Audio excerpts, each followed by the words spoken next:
Growing up, I really developed dreams of what I wanted to do with the rest of my life. And when I got to college and had that freedom and really got into the, quote, partying of it all, I quickly recognized that if I kept that up, I was not going to realize any of those dreams. I don't remember the first, but I remember the first time I blacked out. I mean, this is freshman in high school, and my first real big drunk, I didn't remember anything that I had done. People were coming up to me for the next week or so, do you know what you did? Do you know what you said? And I was like, no. I do remember waking up the next morning in bed, and my mother sitting next to me, and I felt awful. And I was like, I feel awful. And she was like, good, and got up and left. It turned on me pretty quickly. So when I got to college, it was almost immediate. And it was just heavy drinking. We all thought it was normal. That's what you do in college. You drink a lot. And almost from day one, where I started in with the fraternity, and it was really fun for a little while. You had girls, you had other friends who were doing the same things you were, and it was an environment that encouraged it. Everyone did it. There was nothing wrong with it. For a while, like 3 or 4 weeks, I was able to go to class, but then that quickly dropped off. And this someone who was used to making good grades, all of a sudden was failing pretty rapidly. The first quarter, it was pretty much a repeat of high school, so I was able to just float through and make decent grades. But then after that, when you would have to go to class and study, and I wasn't able to do that because I was either really hungover from the night before or went out after classes instead of studying. My grades really went down. I rarely made it to class, and I failed it. It's not something that you can just show up for a test and figure out how to do it. It was a, so what? Everything will work out. I'll just switch majors.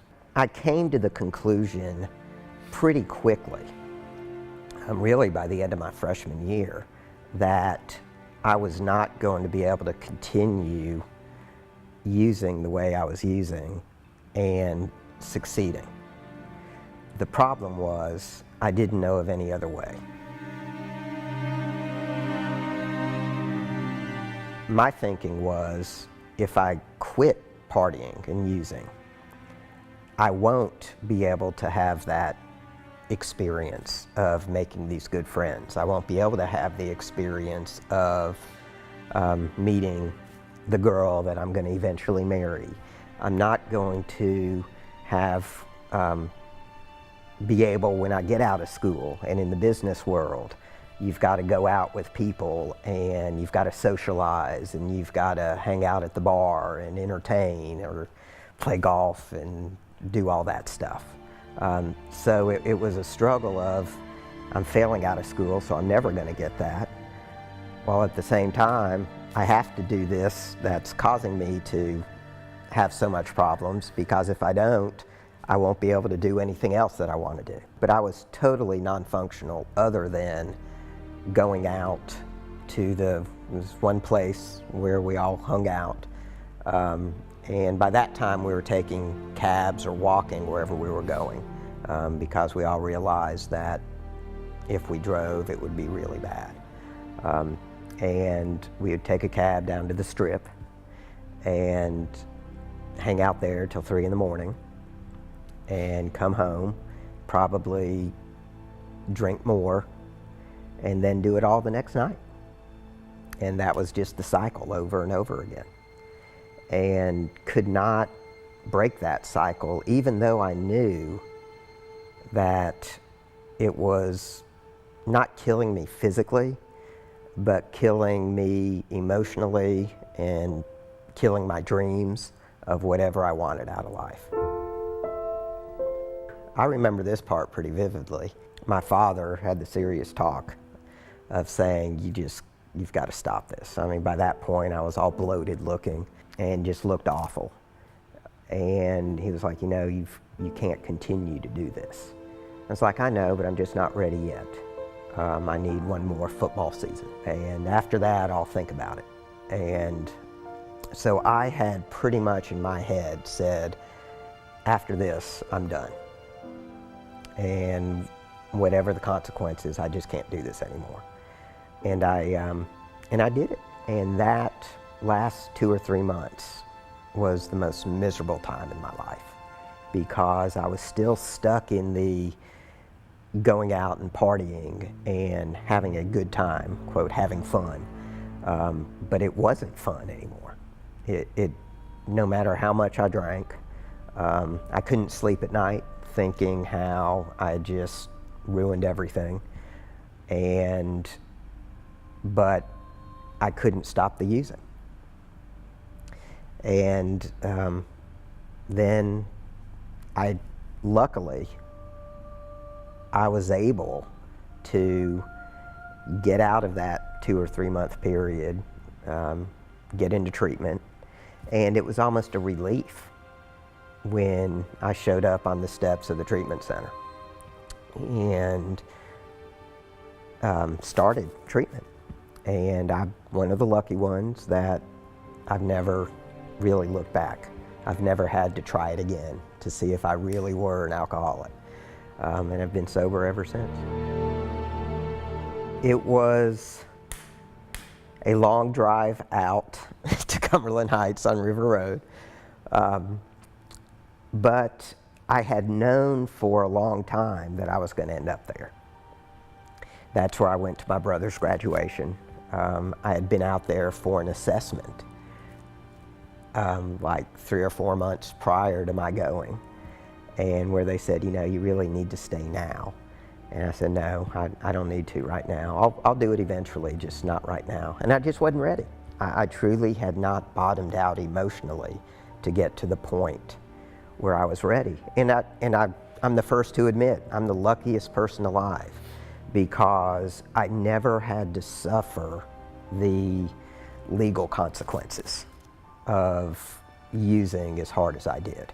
I never had a DUI. I never got arrested. I never was,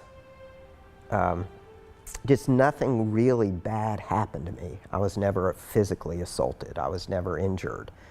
I never injured anyone else, which, by God, that would have just killed me if that had happened.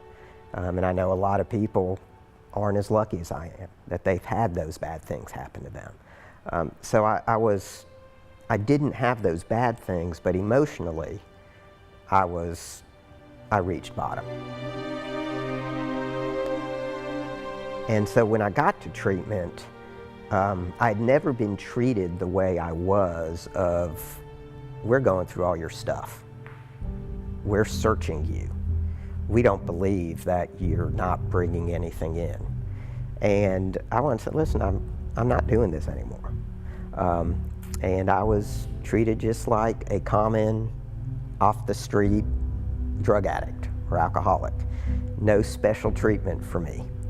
And that was kind of a wake-up call. But I did feel relief, and I slept for the first time in a long time. Something interesting also, I was 20 at the time, and they made me go through the adolescent program, which is, wait a minute, I'm an adult. And they said, you're not an adult. You have never fended for yourself. You have always had things done for you. Have you ever paid for your own apartment? No. Have you ever paid for your own car insurance? No. So you're not an adult, you are a child, and you will be in the youth program, which was another eye-opening experience. But by then I was ready, and I did what they wanted me to do. But something I also did was, when I came into treatment, I was like, it's going to be 45 days. I'm not going to have anything to do. So I brought a lot of books with me, just novels that I wanted to read. And they took those away, which was a good thing because they're saying you're not going to hide behind your books. You're going to participate. And it was eye-opening, but it was a relief to be there. I have it really, really good. I've been very, very lucky. And I hope that other people don't have to go through really bad things in their lives in order to bring themselves up and get into recovery.